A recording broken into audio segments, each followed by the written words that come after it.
வேண்டுமென்றே திட்டமிட்டு எங்கள் மீது இருக்கின்ற கோபத்தின் அடிப்படையில் மாணவர்களை பழிவாங்காதீர்கள் என்ற கோரிக்கை வச்சோம். ஆனா அது எல்லாம் பொருட்படுத்தல. இன்றைய நிலை என்ன? அடுத்த ஆண்டு தேர்தல் வர இருக்குது.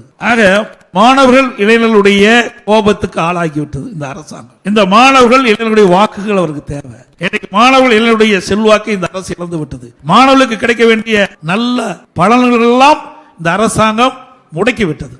அதனால் அந்த கோபத்தை தணிக்கின்ற விதமாக அடுத்த ஆண்டு நடைபெற்ற சட்டமன்ற பொதுத் தேர்தலில் இந்த மாணவர்களுடைய வாக்கு தேவை. ஏன்னா ஓட்டு போடுகின்ற வயது, ஓட்டு போடக்கூடிய வயது கல்லூரியில் படிக்கின்ற மாணவர்களுக்கு தான். அந்த முன்னிட்டு தான் இப்ப 10 லட்சம் பேர் கொடுப்பதா அறிவிச்சிருக்கிறாங்க.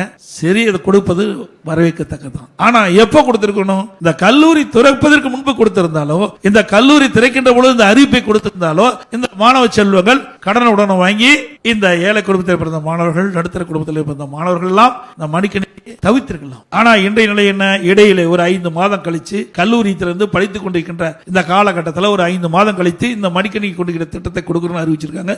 இன்னும் கொடுத்த மாதிரி இல்ல, அறிவிச்சிருக்கிறாங்க. கொள்முதல் செய்வதாக பத்திரிகை செய்தி.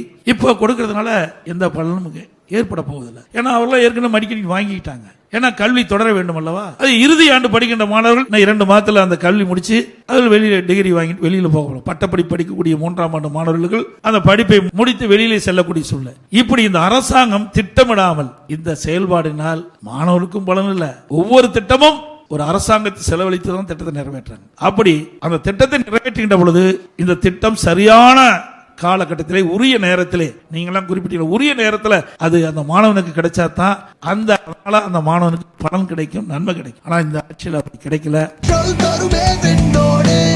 60 வருட நம்பிக்கை. Anand banians and briefs.